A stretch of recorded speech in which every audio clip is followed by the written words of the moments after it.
क्या आपने कभी सोचा है वो समय कैसा था जब न कोई शहर थे, न बड़े महल, सिर्फ लोग थे और उनकी प्रकृति से जुड़ी आस्थाएं। वैदिक सभ्यता की कहानी।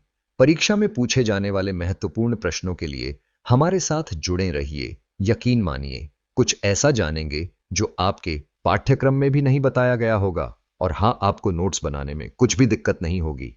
वैदिक सभ्यता की अद्भुत यात्रा, एक नई शुरुआत। सिंधु घाटी सभ्यता के समापन के बाद भारत में एक नई सभ्यता का उदय हुआ, जिसे वैदिक सभ्यता कहा गया। इसे आर्य सभ्यता भी कहते हैं। इस सभ्यता की जानकारी वेदों से मिलती है, जो न केवल धार्मिक ग्रंथ थे, बल्कि उस समय की सामाजिक और सांस्कृतिक व्यवस्था का भी प्रतिबिंब थे। इससे रिलेटेड प्रश्न आपके स्क्रीन पर है। समय का बंटवारा। वैदिक काल को दो भागों में बांटा गया। ऋग्वैदिक काल, जिसमें आर्य भारत में बसने लगे। उत्तर वैदिक काल, जब समाज और धर्म में बड़े बदलाव हुए। इससे रिलेटेड प्रश्न आपके स्क्रीन पर है।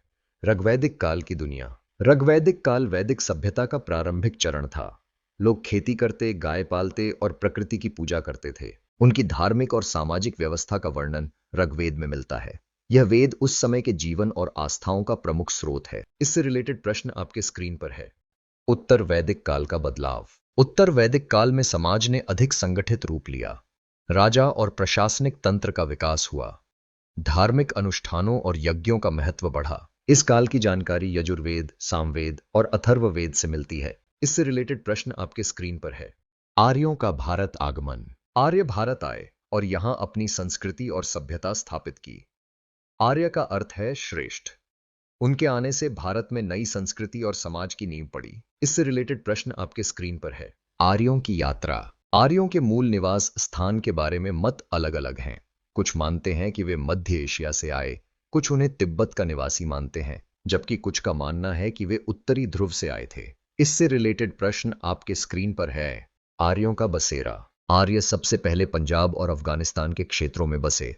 उनकी सभ्यता ग्रामीण थी और वे संस्कृत भाषा का प्रयोग करते थे। उनके बसने से भारतीय संस्कृति और सभ्यता को एक नई दिशा मिली। इससे रिलेटेड प्रश्न आपके स्क्रीन पर है। आर्यों का प्रशासन और वेदों की शुरुआत। बहुत समय पहले जब आर्य भारत की भूमि पर बसे, उन्होंने एक अद्भुत प्रशासनिक व्यवस्था बनाई। उनके समाज को 5 हिस्सों में बांटा गया था। कुल, परिवार, ग्राम, गांव, विश, कबीला, जन, जनजाति और सबसे बड़ा राष्ट्र। उन्होंने ज्ञान को संरक्षित करने के लिए 4 वेदों की रचना की। ऋग्वेद, यजुर्वेद, सामवेद और अथर्ववेद। ये वेद न केवल धार्मिक ग्रंथ थे, बल्कि उस समय के जीवन का प्रतिबिंब भी थे। इससे रिलेटेड प्रश्न आपके स्क्रीन पर है। ऋग्वेद, ज्ञान का भंडार। इन वेदों में ऋग्वेद सबसे पुराना और सबसे महत्वपूर्ण है। यह 10 मंडलों में विभाजित है, जिसमें 1028 सूक्त और 10,462 रचनाएं हैं। इसी में वह प्रसिद्ध गायत्री मंत्र है, जो तीसरे मंडल में पाया जाता है। यह वेद प्रार्थनाओं, स्तोत्रों और रचाओं का संग्रह है। इससे रिलेटेड प्रश्न आपके स्क्रीन पर है। यजुर्वेद, सामवेद और अथर्ववेद। यजुर्वेद हमें यज्ञों के नियम और विधियां सिखाता है। यह बलिदान और पूजा के महत्व को दर्शाता है। सामवेद संगीत का जनक है। इसमें संगीतमय स्तोत्रों का संग्रह है, जिसे गाया जाता था। अथर्ववेद अपने आप में अद्भुत है। इसे अथर्व आर्षि ने लिखा और इसमें 721 मंत्र हैं। यह तंत्र मंत्र, चिकित्सा और वशीकरण की विधियों का उल्लेख करता है। इससे रिलेटेड प्रश्न आपके स्क्रीन पर है। वैदिक साहित्य की गहराई।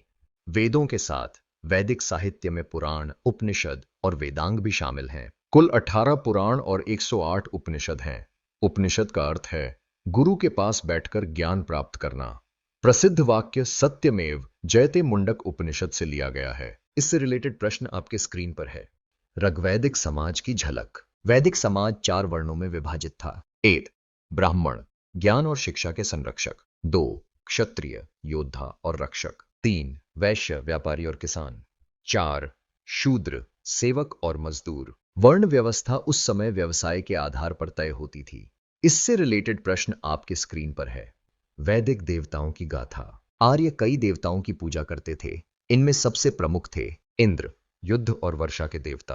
अग्नि, आग के देवता। वरुण, पानी और न्याय के देवता। सोम, वनस्पतियों और औषधियों के देवता। रुद्र, प्रकृति के क्रोध को दर्शाने वाले देवता। इस प्रकार वैदिक सभ्यता न केवल ज्ञान और भक्ति का स्रोत थी, बल्कि भारत के सामाजिक और सांस्कृतिक जीवन की नींव भी थी। इससे रिलेटेड प्रश्न आपके स्क्रीन पर है। हम ऋग्वैदिक काल की नदियों के बारे में जानेंगे। ऋग्वैदिक काल में नदियों के कुछ नाम थे जो आज बदल गए हैं। यहाँ उनके प्राचीन और आधुनिक नाम दिए गए हैं। चलिए एक एक करके इन नदियों के नामों को देखते हैं। प्राचीन काल में शतद्री नाम की नदी को आज सतलज के नाम से जाना जाता है। आस्किनी नदी को आज चिनाब के नाम से जाना जाता है। विपाशा नदी को आज ब्यास के नाम से जाना जाता है। कुबा नदी को आज काबुल के नाम से जाना जाता है। सदानीरा नदी को आज गंडक के नाम से जाना जाता है। सुवस्तु नदी को आज स्वात के नाम से जाना जाता है। परुष्णी नदी को आज रावी के नाम से जाना जाता है। वितस्ता नदी को आज झेलम के नाम से जाना जाता है। सरस्वती दृशद्वती नदी को आज घग्घर के नाम से जाना जाता है। क्रुमु नदी को आज कुर्रम के नाम से जाना जाता है। इससे रिलेटेड प्रश्न आपके स्क्रीन पर है। हम वैदिक काल के 6 दर्शनों के बारे में जानेंगे। वैदिक काल में वेदों और उपनिषदों को पढ़कर 6 ऋषियों ने अपने विचार दिए, जिन्हें भारत के षट दर्शन कहते हैं। ये दर्शन इस प्रकार हैं। पहला दर्शन है सांख्य दर्शन, जिसके ऋषि कपिल हैं। दूसरा दर्शन है न्याय दर्शन, जिसके ऋषि गौतम हैं। तीसरा दर्शन है योग दर्शन, जिसके ऋषि पतंजलि हैं। चौथा दर्शन है वैशेषिक दर्शन, जिसके ऋषि कणाद हैं। पांचवां दर्शन है उत्तर मीमांसा, जिसके ऋषि वादरायण हैं। और छठा दर्शन है पूर्वी मीमांसा, जिसके ऋषि जैमिनी हैं। हमने वैदिक काल के 6 दर्शनों के बारे में जाना। अब इससे रिलेटेड प्रश्न आपके स्क्रीन पर है। ऋग्वैदिक काल की कुछ महत्वपूर्ण बातें जानेंगे। चलिए शुरू करते हैं। ऋग्वैदिक काल में आर्यों का मुख्य व्यवसाय पशुपालन था। आर्यों का समाज पितृप्रधान था, मतलब घर में पुरुषों की चलती थी। गाय को अघन्या माना जाता था, जिसका मतलब है ना मारे जाने योग्य पशु। आर्यों का प्रिय पशु घोड़ा था। उनके सबसे प्रिय देवता इंद्र थे। आर्यों ने लोहे की खोज की थी। ऋग्वेद में सरस्वती नदी को सबसे महत्वपूर्ण और पवित्र माना जाता था। जानेंगे कि ऋग्वेद में नदियों का उल्लेख कितनी बार हुआ है। गंगा नदी का उल्लेख 1 बार है। यमुना नदी का उल्लेख 3 बार है और सिंधु नदी का उल्लेख सबसे अधिक बार हुआ है। ऋग्वैदिक काल की कुछ महत्वपूर्ण बातें जानी। अब इससे रिलेटेड प्रश्न आपके स्क्रीन पर है। अब उत्तर वैदिक काल के महत्वपूर्ण तथ्यों के बारे में जानेंगे। चलिए शुरू करते हैं। उत्तर वैदिक काल में इंद्र की जगह प्रजापति सबसे प्रिय देवता बन गए। उत्तर वैदिक काल में वर्ण व्यवसाय यानी काम की बजाय जन्म के आधार पर तय होने लगे थे।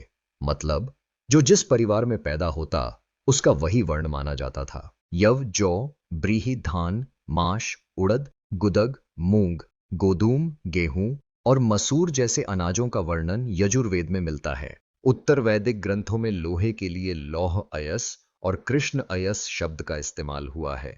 अतरंजी खेड़ा में पहली बार खेती से जुड़े लोहे के उपकरण मिले हैं। अब हम देखेंगे कि इससे क्या क्या प्रश्न बन सकते हैं। तो दोस्तों, आज हमने उत्तर वैदिक काल के कुछ महत्वपूर्ण तथ्यों के बारे में जाना।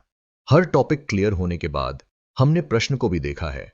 हर टॉपिक बहुत ही महत्वपूर्ण है। सारे प्रश्न को केवल 1 या 2 बार पढ़ लेना है। ये सभी टॉपिक से प्रश्न पूछे जाते हैं। अगर वीडियो अच्छी लगी तो लाइक और सब्सक्राइब करें और जुड़े हमारी अगली वीडियो के साथ। धन्यवाद।